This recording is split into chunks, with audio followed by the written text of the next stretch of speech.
the Righteously Turned Up podcast with your hosts, David Ware and David Foster, where we talk about life, lessons, manhood, family, faith, health, hardships, and hustle. To me, it's the most important thing, man. It's just waking up every day, making the right decision. All right, welcome to another episode of the Righteously Turned Up podcast. I'm the co-host, David Foster, with my co-host, David Ware. What's up with you, brother? How you doing? Oh, man, I'm doing well, man. How about yourself? Good, man. Good to see you, man. Glad we could put this one together, man. I know we was talking about this one for a minute, man, and we were supposed to do it. Of course, we missed Father's Day, but I think Father's Day is every day. Yes, sir. You know what Absolutely. I mean? I really think it's every day. So today's episode is entitled Why Fathers Matter. And so we're going to really dig deep into this fatherhood. I think most of us watching are in this room are fathers. Yes. You know, we have a heavenly father, but we earthly fathers too, man. So we're just going to kind of dig into it, man. You know, we're going to speak on my experience, your experience, and just kind of meet somewhere in the middle, man. And the experiences of other people as well. Yes, you know, that's true. We can always learn. This is why we do this, because we know we're not the only ones that experience the things that we have experienced. And, you know, to be able to try to bring some of that to the light, you know, I think is a huge part of trying to help, create a state of mind that we all can benefit from, including ourselves. From other people, we might have victories in areas that they don't have none in. Right. You know what I mean? So we are broadcasting live from Vegas Hype Media Network, the premier podcast studio. Got my man Dre on the board. Shout out to my man Quan in the building. And so we're going to do this thing. We're going to let it run. Dre, if you can go to that first slide. Go to the next one. Okay. Just the facts. Okay. Adolescent teen boys who live with their dads are less likely to carry guns and deal drugs. I can speak to that. I know I can say that. I mean, prayerfully, I have a son and I have two daughters. I have a son that's 31. I have a daughter that's 29. I have a daughter that's 30. And so I never experienced that, no son, dealing drugs. But I can say without the father being around, boys are more likely to kind of get into some mischief or whatever, man. And what do you think of just about having that strong father presence in the house? Because I know for me growing up, I was more scared of my dad than the police. Right. You know what I mean? Like some could happen on the streets, but I knew I still had to go home and face the real consequence. Like I might get out of juvenile. I wasn't old enough to go to jail yet, but I might get out of that little trouble, but I knew I had to go home and see Pops, man. Absolutely. You know what I mean? So what is your experience about that? How do you feel about that, man? Mine is kind of on both ends of the spectrum. I'll start with myself growing up without a father. Did you know your father, though? Did you know? No. I had no idea who he was. Okay. Just different things I've heard from different family members over the years. But the thing that I experienced not having a father was just that fact that was presented in the beginning of the segment. But going into life without a father, getting out here in the streets. And the streets become drugs, your father. Everything does. Everything that you learn from becomes a father to you. The people that you surround yourself around becomes a father to you. Yeah. And statistically speaking, whatever this is as far as our outcome without having a father, it stands true. Because selling drugs, going to jail, carrying guns, not finishing school, just everything that I know if a father was present would have curved me to go another direction. I speak on that only because of the fact that I see the difference that I became a father and how I was able to be that person or that voice of reason or that stronghold like you was talking about with your father that created a different dynamic. This is, for me, how we can break the cycles. You seen it once you became a father, how much of an impact it had. Right. And no, we're not going to be perfect, but everything is a process and a progression.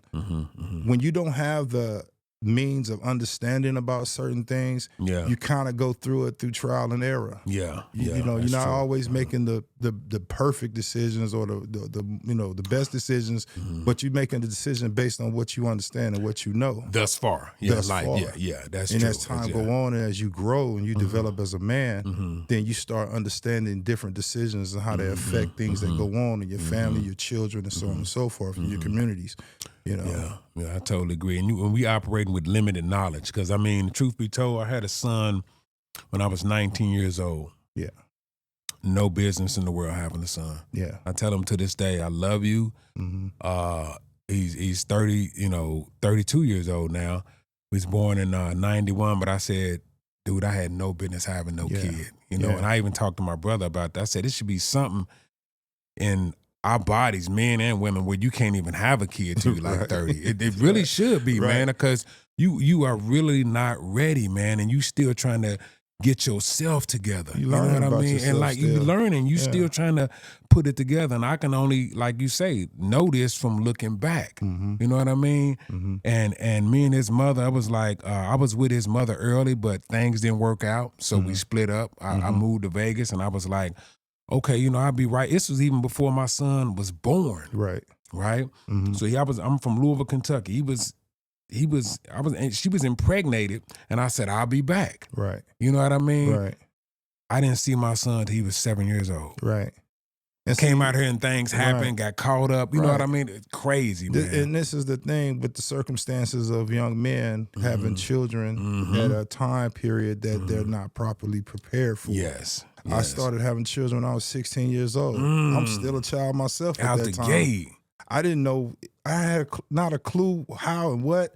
God, you know, the only thing I know is I got a baby. That's it. 16, still in high school and all that. I wasn't even in high school. I had dropped out of school. Man. I was in the streets. But still kind of like in that, Yeah, and I'm in that time frame where I should be at school. I should be learning and growing and developing, but I'm in the streets, you know. Man. And so now I have children, and I have no clue of what it is from that perspective of understanding the importance of how I need to be governing these children. Yes. I had no idea. Yeah. I'm just existing at this moment. And so it takes away from the child. It really does. It takes away from the child, because those are critical times from that birth real critical on up to certain ages. And you know, that from that statistic we just saw, that's a part of the reasoning why fathers are very important. Yeah.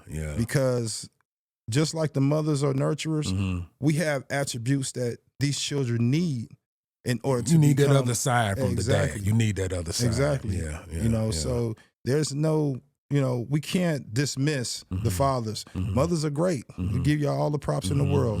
Y'all get everything. Bow down. Yeah. But fathers, that's an essential part of every human being on this planet. Yeah. You know, you really need that. Dre, if you can go to that video clip, man, it's a video clip, and let me set this up. This is Pastor Stephen Darby. He's from my hometown, Louisville, Kentucky, but he passed away, I think, in 2017. But he had a sermon called "Trauma is the Gateway," and he's talking about, essentially what he's talking about here is confronting the issue of not having a dad, how we tend to, like a young man might tend to blow it off, but initially he needs to confront that pain. It's a real emotion he has to deal with. So if you can cut to it, Dre, just give us a little context on it.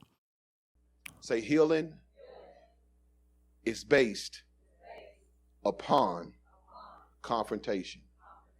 That means I must confront this. Come on, let me help you. You need to confront it. Even if the person has died, you must confront it even though they did. You have to acknowledge it. Because many times the reason why you won't change is because you brush it off. That's what I did. I told y'all years ago, that's what I did to dismiss my need for my father. I told myself, I don't care about him. We ain't need him. We all right. That's what I would say. I would say we turned out all right. That's how I would dismiss the pain of it. When I would think about it, we turned out all right. I ain't worried about it. But in reality, I shouldn't have dismissed it. I needed to acknowledge this. Like, no, I feel this. This is real. And so, you know what I mean? What do you think about that? Like, we try to, even, I don't know if your case, like, I was fortunate enough to grow up with my father. Right. But, like, and I understand what he's saying, like, as young men, you could kind of, like, feel like, no, you know, whatever, I'm good. But it's like, to me, it's like a void that still needs to be filled, having a father. Oh, you definitely. know what I mean? You know, I used to say I didn't miss what I never had. Yeah, it's easy to say that. That was my fallback on not having a father. So I didn't feel like having going through the pain of what it felt like, you know, not having a father. Really confronting that, man. Confronting it and just really acknowledging that I was in need of that. So you start trying to be that. So your concentration is now fast forwarded to where you're like, all right, I got to be that man. I got to be that man. Yes, I got to be, and you don't have no understanding, no clue what even any of that means. But you're just in that state of mind because you didn't have anyone conducting your life and giving you strategies and ideals along the way and disciplines and all this stuff. So everything now is just trial and error. You really don't listen to hardly anyone because you never really, you know, had anybody who you respected. You know, you got your mom, of course, but moms, it's just different. It's just different. I mean, they're gonna beat you half to death because it's almost like it's they just have what to. they do. I mean, that's what fathers, they do. Fathers don't have to whoop their children as much. I mean, one time, it's you got they it. get the point. Or just you would hear their voice. Yeah, the mom would be quit, stop, right, boy, sit down. When you hear that bass and the father's voice, it's something in your molecular structure that automatically just wakes up. Just from the father's voice, his tone. You know what I mean? It's a completely different thing. Like you say, mothers do what they can, but it's like you need that other component. I remember, and now, like I said, I didn't get to raise my son. He grew up, but I didn't get to raise him, man. And I think it's one of the biggest regrets of my life. And now I can see, like with my grandson, I got like a second run at it, but I see so much what I missed. Right. You know what I mean? Right. And it hurts, man. Yeah. And one day my wife was like, man, I don't know what it is. Like, he's cool with me and his mama, but when it comes to you, it's like he got a different look. I said, it's just something about the male bonding. Right. You know what I mean? Right. Like the women, like you say, they nurture, they love, but it's something about the male bonding. Like they see something that they want to be or see like, okay, this dude is like me. I'm a baby, but I know this is what I'm emulating. Right. You know what I mean? So it's just a huge gap, man, that fathers play. You know, I see a lot of these kids nowadays, man, they got like baby daddy, like 5 and 6 baby mamas, dude. Yeah. You know, I'm just like, you can't be there for nobody. Right. You know what I mean? You can't be there for nobody. Believe bro. me, I lived that life. Yeah, and I know we all make our mistakes. I was married to both the women I have kids by, but I know when you early, it's easy to have a baby mama or a baby daddy. You know, it's easy because you make mistakes. It's the easiest thing in the world to do when you live in a life where there's no father involved. Yes. Because there's no discipline. There's no someone telling you, hey man, you need to strap up. You need to strap up. Right. You need to. You can't be having children with because this is what's going to take place. This is what's going to happen. Yeah. Then now you become the example. Yes. Now you become because now you done entered into this realm without this knowledge and understanding, and now you're the guinea pig. The guinea pig. Yes. You see what I'm saying? Correctly. And so this is why something like this is so important for us to pass on, because there's still this stigma going on right now. It's still happening right now. Right now, yeah. You know, history is repeating itself constantly. And it's still, like you say, the cycle is not great. And some dudes think that's it. Right. You know, knocking up all these women, like, dude, and you got to be careful who you even choose to put your seed in. Exactly. You know what I mean? You don't know what's going on with this woman and her family, man. Yeah. You what you're doing is you're co-creating. Yes. Yeah. And so in that, you have to be able to try to analyze everything possible for the outcome and the results that you're looking for. Yes. Including what your responsibility is going to be, what you looking and willing to do, and how you willing to do it. If you don't have all this stuff in mind, then how are you going to successfully raise a child and be productive in that situation? Yeah. So many of us in this day and time, especially the past, we do everything out of following our Lord desires. Yeah. You know, we just out here doing our thing, and we're not thinking about the responsibility. Hey, they call it shooting up the side. club. We just shooting up everybody, just bang, bang, bang. You know what I mean? And it's like, you look back and all of a sudden you 10, 12 deep. You're like, ooh, wait a minute, hold on. Yeah. And it happens so fast. So fast, man. And and it ain't a fair shot to the kids, man. No, not you at know all. what I mean? It's not. They didn't ask to be here. It's cold-blooded. It's not their responsibility to be something that you created. Yeah. You know what I mean? Yeah. Like you created me. You put me here. You gotta put me, now you gotta mold the clay. You gotta mold the clay. Yeah. And like your situation, I and I totally understand, because like I said, I've had it on both ends. I have children that I didn't raise. Yeah. I had children that, I was absent for times and time. And then I had children that I did raise. Yes. That was in the home. Yes. You know what I mean? Yeah. And, understanding that and looking at it, I'm regretful of it. Me too. I really wish I could have been 100% everything. To everybody, But, what I learned to understand is, understanding is everything. It is. Yeah. And love overcomes a tremendous amount of mistakes. So Most if you can rekindle or reintroduce yourself to your children in a way, because they're never gonna stop needing you. Right. They never. Right. That's never gonna be, because you gotta think about it. If I was raised without my father, and it was things that I learned late, imagine what they gotta still go through. So they still need somebody who's gonna be there to tell them they love them, give them confidence. You need that affirmation, that encouragement. You need that. Yeah. You do need that. It never stops, dude. It's never gonna stop. So if you can put yourself in a position to rekindle those relationships, then we can try to move forward in a more strong and a productive manner.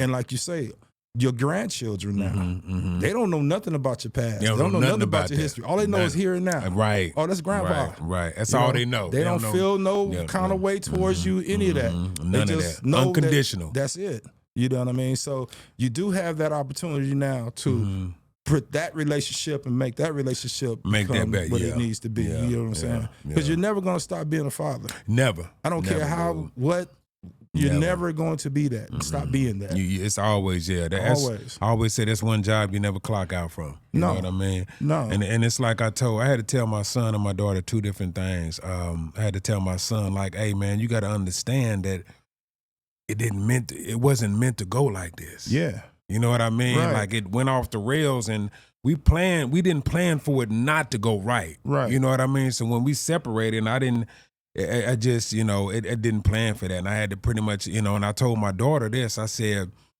I had her, I think a couple years later, maybe when I was 22 or something like that. And I said, you can't compare the 22-year-old man with the 52-year-old man. Right. Look how much wisdom has transpired. And I only know that looking back. Yeah. So, like I said, trust me, I didn't want things to go like this, but they did.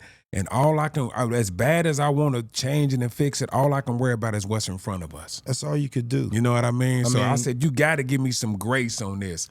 You know what I mean? Yeah. I talked to my therapist about dealing with the issues when it comes to fathers and your relationship with your children, things of that nature.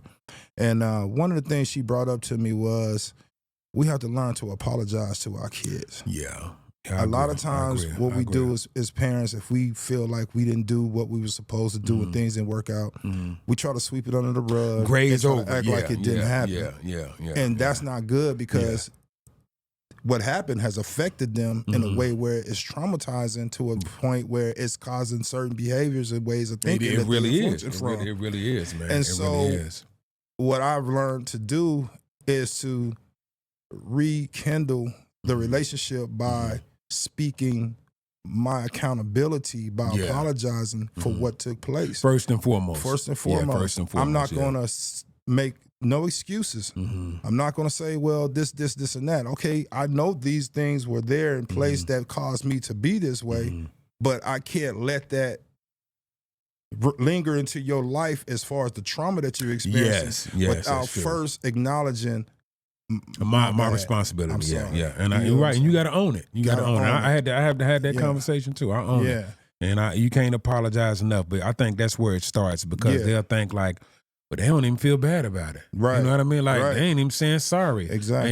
And you just don't know the depth of sorry. Like, sorry, you can't say it enough. You can't do it enough. No. You know what I mean? The only thing you could do is you can say it, acknowledge it, and then you have to do something. Yes. Yeah. Action. Doing something is what's going to make everything go, okay, you know what? He is remorseful. Yeah. He didn't, he didn't really at that time not love me. Yeah. See, those are the things that's what they'll think it is. Yeah, those are the type of things that they look at, because especially if you have children with somebody else, and now that relationship, because now you're older now. You're older, you're right. You in a different season. You don't put yourself in another position. Yeah. So a lot of times they can't see that part. They see what is blinding them from the pain. Yeah. It's blinding them with the pain, I should say. That is not allowing them to open up and see you in that way. So now you got to go back and reopen that door, go back into their soul and say, hey, look, I am sorry. I'm sorry, I promise you, I did not have this intent in mind. I just wanted to do better for myself, and I tried to move in the way that I thought I had to move, but I did not by any means try to hurt you. I didn't want to turn you into something that you have become as a lack of my responsibility. Yes, for me, You see what I'm saying? And that's what happens. And they think, quote me, tell me if I'm wrong, they think like, so your other situation got a better deal. Yeah. I mean, and it's not necessarily that. That's what it looks like. That's be a natural thing to think anyway. Yeah. Oh, he didn't care about me, but he cared. I was just in a different space. That's all it is. And the thing about it is just, that's why the communication has to be done. Yeah. Because you have to talk about it. We can only they assuming what happened. Yeah, when we trying to figure out something and we don't have no information, our mind is insane. Yeah. It goes into all kinds of different directions. Right. So if we don't clear this up, then that is what's going to cause that rift and that strife and the resentment and all these things. So I strive very hard to create a balance with all that. I try to have all my children together. Yeah, and communicate, because they all related. You know what I mean? Exactly. And I'm going to be honest with you.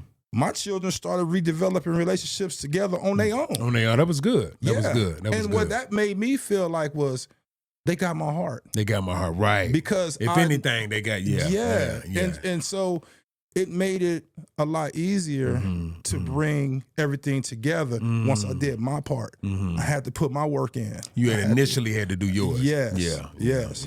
You know, so once that took place, you know, and we still got work to do, of course. It's just an ongoing thing. You don't get over nothing like that overnight. We're getting progress. But most definitely. To make that step is what's necessary. Yeah, I think it's critical. And I know, like I said, I have, you know, a lot of partners, man, that have good relationships with their children, man. I mean, my partner, I talk about him all the time. We talk on the phone and stuff. But I always tell him, man, I admire what you are as a man with your family. Like, you've been with your wife since y'all was in high school. All that's your children are by the same woman. Yeah, and they're all productive. Yeah. And that's good. That's an example of what we're just talking about when you say fathers matter. Because when you have that consistency, that commitment, and you're able to be hands-on on a regular basis, it makes a difference. It makes all the difference in the world. Huge difference, man. I commend that, brother, because that's hard to do. It's very hard to do, especially in this day and time. And he come from our era. You know what I'm saying? From that. You know what I mean? So, and he was very fortunate, and even in his life, you know, he had the same thing too with absentees to a certain degree with his father. But he rekindled their relationship. He changed the game. Yeah, they rekindled. He rekindled his relationship with him.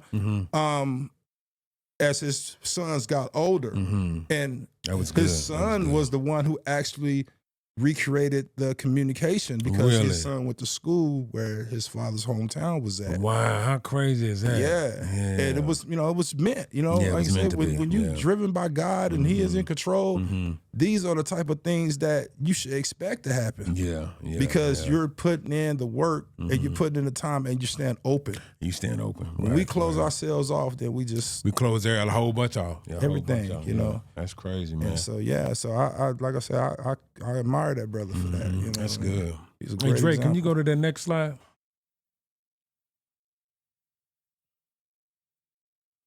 Okay, now just the facts. Women with absentee fathers are more likely to have children with absentee fathers.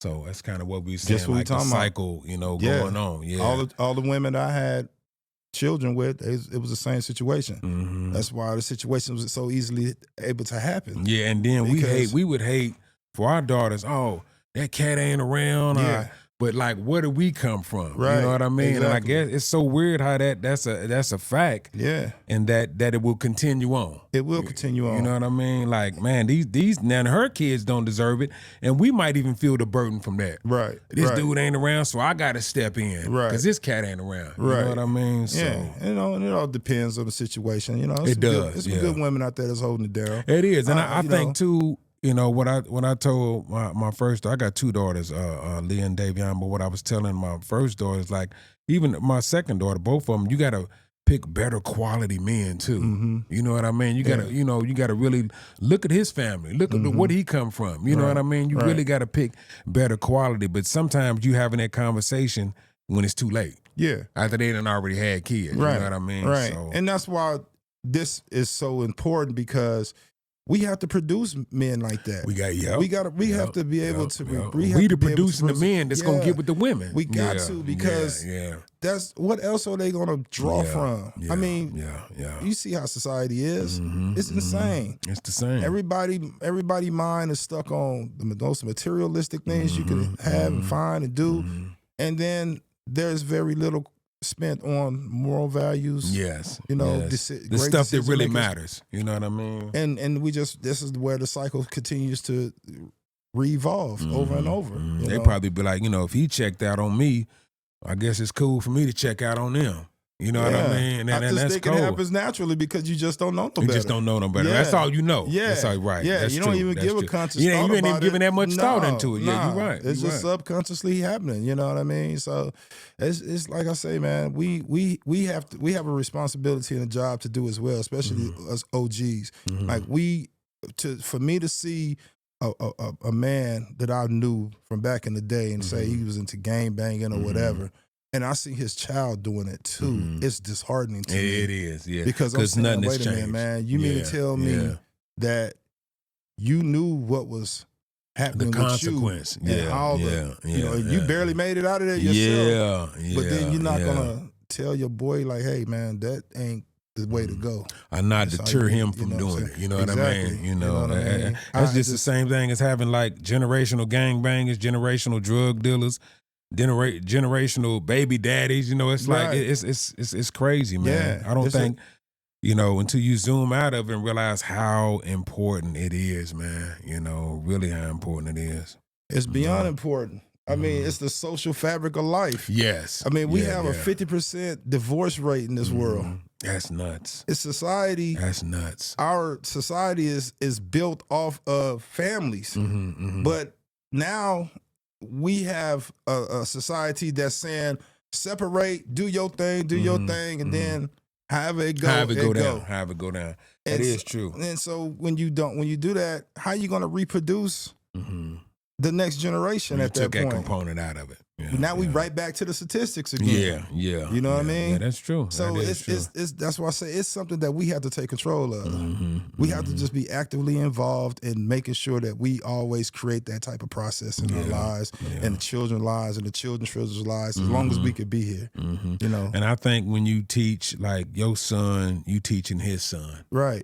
You know what I mean? And on down the line. They said, well, this is my father was here. This is what he did. Yeah. You know what I mean? Even a lot from what my brothers learned. I got two brothers older than me, 6 and 7 years older than me. My mother was with their father but left, right? And so then when my father got with my mother, he raised them. Yeah. And, you know, to this day, they, you know, 58 and 59, to this day, they still remember values and principles that my father put in them. Right. You know what I mean? Right, Like, right. because their father was got the picture. Yeah. You know what I mean? Yeah. But it's just, it sends such a wave down the line. And now he's teaching, my brother's teaching his grandson and son stuff that he learned from my dad. Yeah. So it's just, it's Now you just, see it's how crazy. good that cycle is? Yeah, that's I crazy. mean, You that's teaching big. generations. Yeah. You know. That's big. And like, you know, with us, we really are so far behind when it comes to these kind of things. I'm talking about the Black community. Yeah, so far behind. We dude. really Yeah. behind on this kind of things because we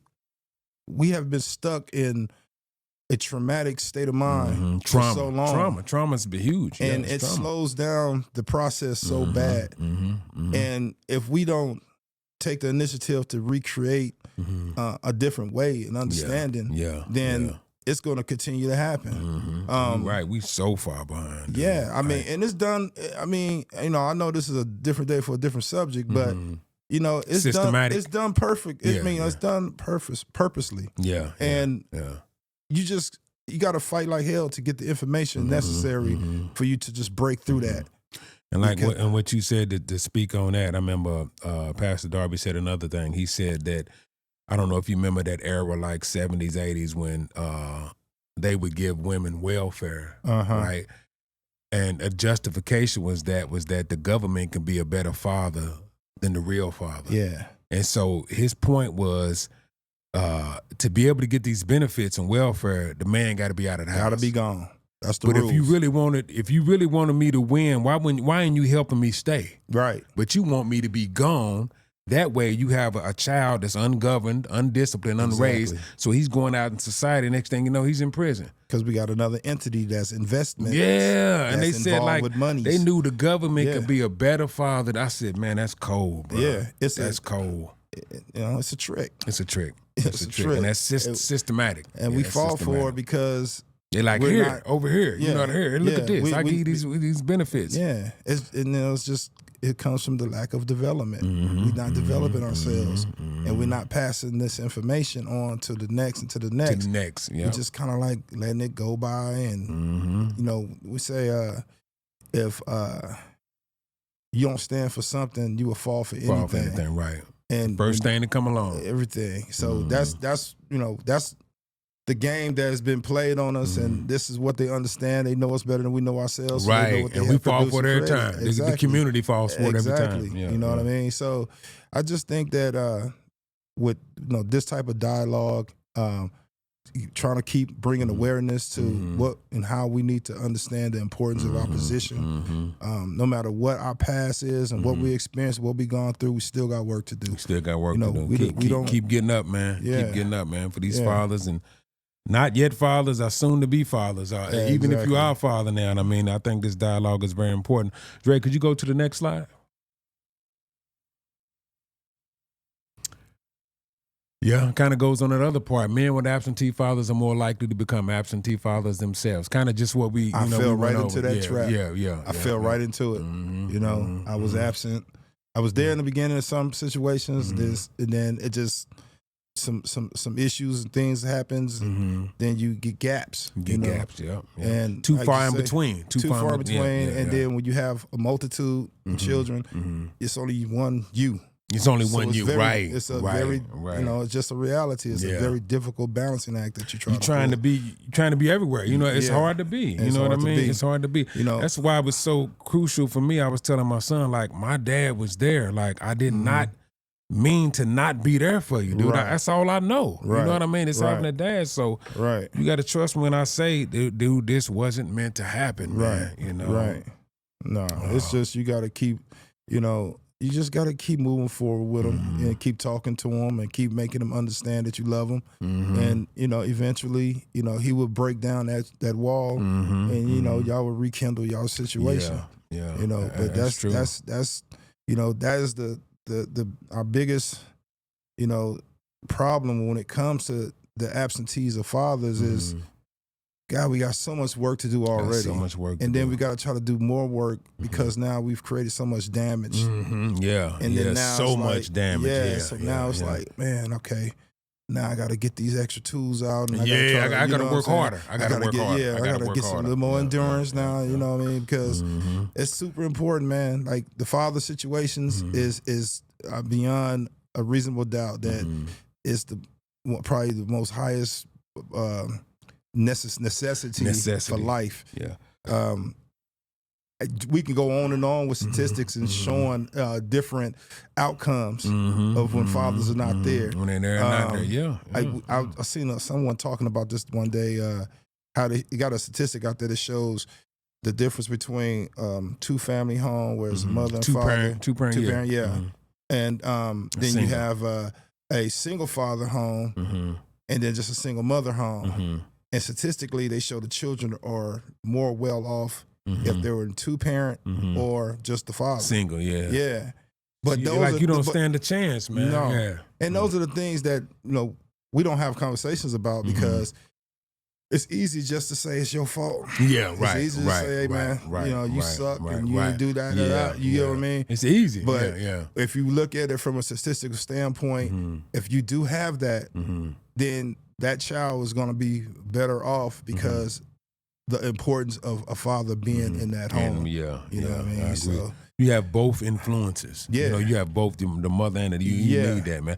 You know where I don't see baby daddies at, and where like I always say you can learn a lot from nature. Yeah. Like you don't see a lion baby daddy or anything like in the animal kingdom as if they with their families. From what I know, well, you know what I mean? Yeah. The thing with the animal world is they're in nature. Like they're doing exactly what God created them what they to do. supposed to do. So when they are doing what they're doing, this is the nature and how they live. That's how they supposed to go. They don't have a decision to go here and do that or do this and do that. Humans they don't are have we got too much choice. We have free reign. But nature is what it is. Year in, year out, it's going to do what it's going to do. Yeah, like they sitting there raising their cubs and you know what I mean, teaching them and training them, so they can get out on their own and do their thing. Like a baby daddy eagle or something. You know when they got the nest, they like he's not going to be going to 2 or 3 different nests trying to raise. You know what I mean? So you can learn a lot from nature, man. They just don't make that's too much work, man. You know what I mean? That's too much work for them, man. Yeah. It's wild, man. I mean, just trying to survive the jungle is trying to survive, man. And like especially as we get older, looking back, I think we know it's important, but if I knew like how much of an impact, I think I would have worked harder. I did something else. I just thought I'd had time to correct it and change it, but you just never know how it shapes the course of the child's life. Yeah, it does. I mean, when you're a young person, and this is why we try to teach our children that you don't know everything, even though you might think you do. Yeah, you just don't. It's just not no way possible. You just haven't lived long for you to be able to know. You just haven't lived long. Experience is a big tool in life, and like I said, that's why the apology is the most important part because that's step one. There's nothing that can be done that can erase any of that. And I know it can't. No matter what. It is what it is at that point. So now let's see what we can do moving forward. To really help put everything in a better space. And I like how you break that down. Apology, step one. Yeah. Step two, let's rebuild it. Let's rebuild it. And sometimes if we don't understand how important it is. Sometimes when you look at it, the relationship that you have after all that becomes a lot better. Yeah, it does. Yeah, because you have an understanding. You have an understanding. Now you're not under the pressure of not knowing or not understanding. You now have gotten yourself into a place where you know better, so you do better. Yeah. Especially when you know better. Exactly. So you can now operate in a better setting, in a better way of understanding how important it is to do. Like I tell my children, I'll never miss a time not to tell them I love them. I never miss. That's I'm going to tell you I love you until you get sick of hearing me say it. You need to hear that. Until you get me sick of me saying it, and that's important. How old are your kids, man? Range? Oh God, my kids range from 32 down to 18. My daughter, you got a nice spectrum. Then, yes, sir, absolutely. What is your oldest? Male or female? Boy or girl? Boy. Boy, okay. And then the youngest is? Youngest is female. Female, okay. Yeah. But, so, yeah. I think you need to take every out, but they need to hear it. And like, who else they going to hear it from? You know what I mean? Without a doubt. Yeah. No, without a doubt. I mean, that, to me, is what's going to help heal everything that's taking place. You know. Just healing, just that healing is huge. Putting a Band-Aid on it. It's not. It's gonna come off. That Band-Aid's gonna come off. Right. Medicine in there. You gotta open that wound up and you gotta let it. You gotta let it. You know, heal because without it, you know, you put a Band-Aid over and it's just a scab that's still and there. it's gonna still be there. Right. Yeah. Right. Still be there. That's a good analogy. Good analogy. And so, Dre, do we have another slide? I think it's one more slide. Children who grow up with involved fathers. 33% of the children live in a home without their birth father. That's huge. 80% less likely to spend time in jail. Less likely. That's a 80%. big number. That's almost 100%. Yeah, that's a big number. 75% less likely to have a teen birth. Yeah. That's crazy, dude. Yeah. And we know them teen births, like what we said, they shouldn't even be having kids this early. I had them. know, so I mean, children who grow up with involved fathers. So that's how big, you know, having an involved father is, man. It's crucial. Yeah. I mean, looking at them numbers, it's everything. Yeah. You know what I mean? Like 33% of children live in a home without their birth father. That's like a third. 1 out of 3, man. Yeah. That's wild, man. So just, you know, more points to reinforce, you know, what we talking about and just to keep, you know, hitting home. Like you said, we can go stats all day. Yeah. It just constantly reinforces it, man. Yeah, we just gotta be involved in a way where we're not allowing ourselves to be, you know, distracted by our own problems as well. So like, yeah, that's true. Say for instance, like for me, I just once I started realizing that I had traumas and issues and stuff like that, I started wanting to figure out why. Let me figure out why did I do the things that I did? Try to get to the root of it, huh? Let me you gotta get yourself straight first, huh? You know, that's the start of it. Because if you don't, then what you do is you just constantly keep doing the same thing over and over and expecting a different results. They say they call that insanity. You know what I mean? And so when you don't make the change or try to get an understanding and a better understanding of yourself, then you don't know why you do the things that you do. You don't know what to do to correct them. Yeah, like what's behind it? Why am I keep doing it? And it has to be a reason. And believe me, I'm telling you, we all have that. We do. No, we do. I ain't talking to the perfect people out there. Listen. Yeah, right. Everybody has that. It's what you are willing to do about it that makes the difference. We can dwell in all the craziness that happened and all this all we want to until we make a decision to say, you know what, I'm gonna do something. About it. Yeah. When you get tired of it, you know what, I'm gonna change this. I'm gonna change right. it. Yeah. And the first step is to look at yourself. You gotta say, it's your fault. It started with me. It started with me. Exactly. Yeah. I'm the lead domino. Yes. You know what I mean? So how do I change that momentum, man? Once I can figure that, even question myself in that way, then let me see if I can find someone that can give me a proper understanding. Now, I'm going to say, listen, I know we all think we don't need therapists. I was guilty of it as well. Right. But it changed your life, man. It did everything for me, bro. I ain't gonna really peel back the layers, man. Really, everything. Yeah. I mean, and then it can help you be a better father and parent for your kids by getting yourself straight. Yeah, absolutely. My therapist told me one day, stop trying to change everything around you and change yourself. If you change yourself, then the things around you will automatically change. Yeah, that's true. And boy, did she tell the truth. The work that I put in was the work I put on myself. Yeah. Everything else just start falling in line. Yeah. I told my wife this last week. I said, if nothing changes, nothing changes. Right. You know. Right. But that's huge though, man. You put in the work and it kind of made everything else. Yeah.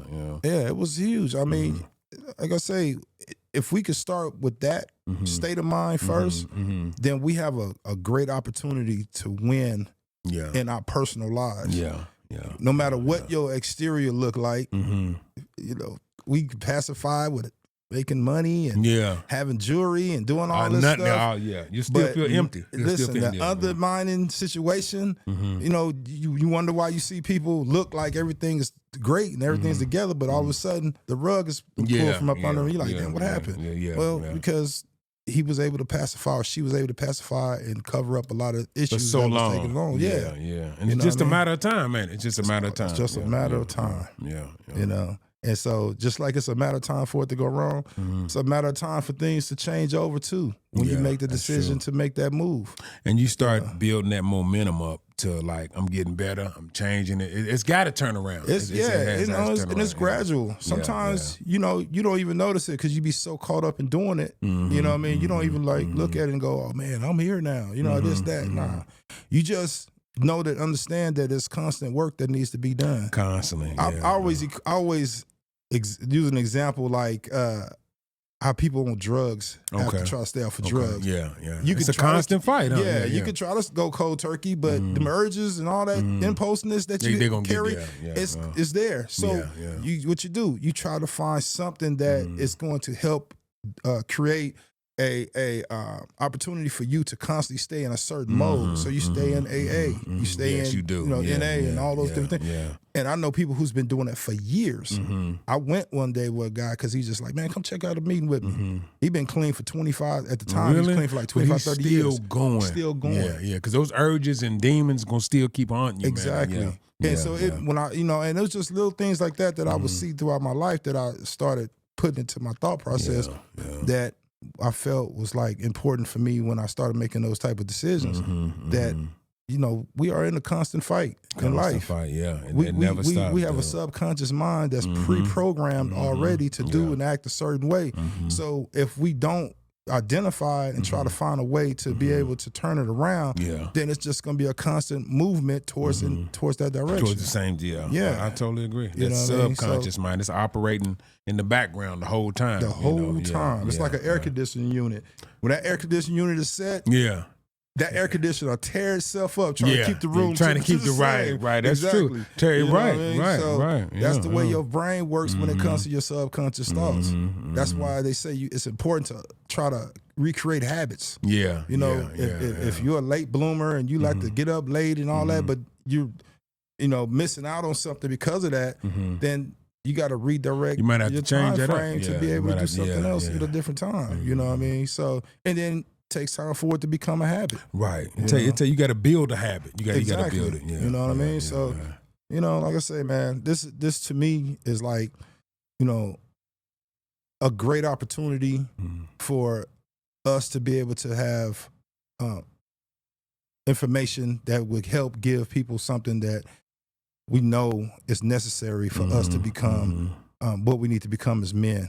As men. And you building other men. You know what I mean? Like, you building other men. And once we become what we need to become as men, then the labels that we're looking for, fathers, dads, so on and so forth, that becomes a natural thing for us. You know what I mean? So it's very important for fathers. It's very important that we understand how much fathers matter. A father's presence definitely matters, father. Don't think.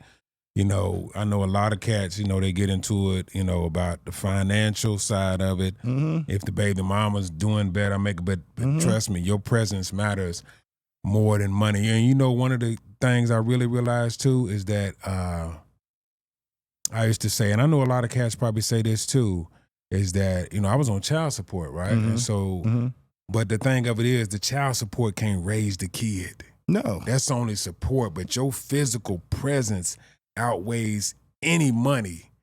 If you broke and you in the house with your kid, you're going to make sure y'all eat. You're going to make sure y'all eat. Gonna make but sure you your got clothes. Physical presence outweighs any economic. Now, you still need money, don't get me wrong, but we can't just think. And I never thought like that, but I know some cats. Oh man, I'm paying child support. That's not raising the kid. That's not. No. That's not. The child support can't bounce the ball with the kid. No, child support creates a lot of rift in families and in relationships with children. Yeah, I experienced that as well. Yeah. I was very angry about child support. You get mad at it. You take it personal, man. Because you know what I'm saying? Yeah.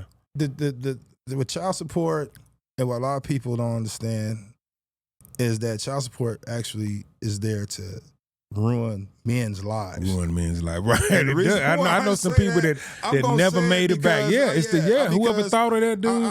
I'm telling you right now, child support is one of the worst things they right. have I ever wouldn't wish that created. on the enemy, dog. Yeah, it's gonna break you. And I mean, I know it's gonna be a lot of people say something different. I don't care. I've been through it. Yeah, I know what it's like. Yeah, I know and what it they depends. did. Sometimes it depends on now. Some cats deserve to be on it. Some cats it depends on the motive behind the women. It all depends. I give it that. Yeah, but the thing, a problem, what I have with child support is the system. The way it's set up. The system. It's the It's system. not set up to really create a family situation where you can have, things work better for the benefit of everybody. Yes. It's tear down one, build up the other one. And I told my kid's mother, I said, it's a business. You think they doing? She said, well, all I'm getting is this. I said, do you think they doing it for free? They getting paid. I said, do you actually think they're going to take money from me, give it to you? Now, not that you don't, but do you think they're going to do it for free? Right. That's why you think the motivation is there. You really think they care about your kid? They do not care. I said, you know what? They don't think about your kid till they open They that don't folder. care. It's a 9 to 5. That's they all do it not. is. It's a business. They do not care, dude. It's not at all. And you're right. You had a good point on it, man. It's designed to ruin. Turn it on one. Oh my God, bro! I'm trying to tell you, only the strong can survive from child support. My last child support check, dude. I took a picture of it like I was paying off a house or something, dog. I'm like, you know what? I'm gonna remember this. Dude. Yeah, I'm gonna frame this, dog. It's serious, bro. Yeah. No, it really is. But that's a consequence, and I tell my sons, if you can, make every attempt to try to work it out with that woman, because once they put the dogs on you, they're not taking them off, dude. I'm gonna go a step further than that, and I talk about this quite a bit. But sometimes this is, in this society, what we do is we want to deal with the end result of everything. We don't want to be proactive. Yes. I say what child support should do is, if you wasn't a married couple, then you shouldn't get child support. Right. That would cut a lot of it out. If you didn't do no proactive stuff before you got pregnant or anything like that. Don't try to get it on the back end. Yeah.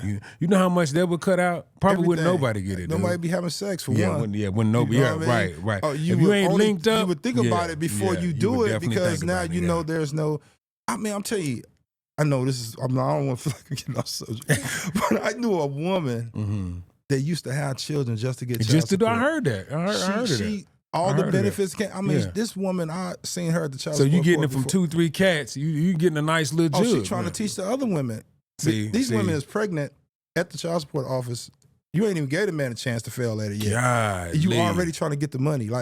And she in there coaching them and telling them. That's cold, man. Unreal. That's cold. Now, never mind about the father being there. You using it as a bag, as a come up. Exactly. See, that's cold. And you using a child. Yeah, see, think about that. So these are so many. Like I say, these are the type of things that tears away the social fabric of family. Families, you taking away all of that. Yeah. Right. So that's why it's important if we can, and I commend. I got a son. He has 5 kids. I commend him. He's doing the right thing. They're married. Yeah, he's married. He's young. Keeping his feet in the ground. Instead of him having about both 2 children like I did, he got about one. I salute. Hats off, bro. Hats off. You know what I mean? Hats off, man. So stuff like that. This is what we have to be able to understand how important the decisions that we make. Because if not, now you leaving room for all these other things. All these other things go. And you got all these kids out there in the world with no father. But if you got them by one, that's big. That's big. Yeah. I remember this chick that I worked with, and it was so funny. She was saying that her son got 10 kids, right? Different baby moms. She's like, but hey, them ain't my kids, them are his kids. And I'm like, that's the wrong mentality, though. Wrong mentality. You know what I mean? Because if you got 10 seeds out there, dude, you can't. I mean, okay, you get with a woman or you get with a man. He got children. She got children. you into that person. You into that, yeah. Everything that comes along with that person, Everything. that's a part of you now. Everything. That's just what it is. That's a decision that you have to make. You can't come in there with no stipulations. No, you can't. You might as well don't enter into the situation then. And like the one, I remember the thing was on social media. If you buy McDonald's for your kid, you got to buy it for all of them. Right. You can't just buy it for one and then right. And, and like I say, those are to me a matter of who that individual is. Who it is, yeah. Now, me personally, I'm not going to see a child starve. Right. You got to be a cold-hearted cat to do that. Yeah, I ain't going to do that. I'm not thinking about what their father ain't doing and all that. Come on. I would just do on the strength. Yeah, you know what I mean? So that to me is just like, that's based on that dude's character. Yes, exactly. You know what I mean? So, my wife, she got children. I got children. We got a big family. Yeah, now. What they call it, blended family. So we just got to embrace everybody. Everybody. We love everybody. Yeah. You would think we had all these children together. Yeah, and that's how it should be, especially as you get older. Exactly. You know what I mean? You can't do that, so, man. To me, those are the type of things that I believe is what gives us, the ability to overcome things that we have dealt with in our past. And again, understanding the importance of the fatherhood that now has to overshadow. I always had this thing I would write sometimes, and I say, "Ain't no better hood than fatherhood." Fatherhood, right? Because my pastor said that too. Now you're trying to build an umbrella over this and put your arms around it. And create this boundary that can't anyone infiltrate. Can't nobody get in. Yeah, that's true. That's absolutely and that's true. for me, that's the job of a father. We are the protectors. The protectors, the providers. Yeah, right. We do all that. We're not just stuck into one mode. It's everything that is expected of us, everything that we expect of ourselves. We have to strive to bring that to the table. You know what I mean? So I agree. I ain't gonna lie. I love being a father. Like, best job in the world. It's for me now, and I'm gonna be honest. In the beginning, I was stressed out. Yeah, right. It will. You right. It's a lot. I had no understanding what and how did it. So you make a lot of mistakes. Yeah, you have no playbook when you first start. You don't know what to do. You don't. You just don't understand and know why and what to do at certain times. And the weight that it carries. The weight that it carries. You know what I mean? So I mean, once you can develop and grow and mature and get an understanding and be able to see things from a different perspective and get some understanding about how and what things is, you can get a grip on it. You can get a grip on it. Yeah, I totally agree. And that's just the way it is. Yeah, I totally agree. Yeah. Well, man, we're going to wrap this thing up, man. Like I said, salute to all the fathers out there. Salute to everybody that's trying, that's keeping stand in this fight, man, but just understand that as a father, your presence matters, man. That's right. No matter where you at now, no matter where you was at, your presence definitely matters, man. That's Righteously Turnt Up podcast. Don't let nobody tell you nothing different. Absolutely. Co-host David Foster, my man David Ware, and we signing off, man. Hope y'all can take this dialogue, this conversation, really pull some gems out of it. And learn to be better men. First of all, get yourself right, and then going forward, be better fathers and be there for your kids because it matters. That's right. You know what I mean? Absolutely. We signing off. Peace. Peace.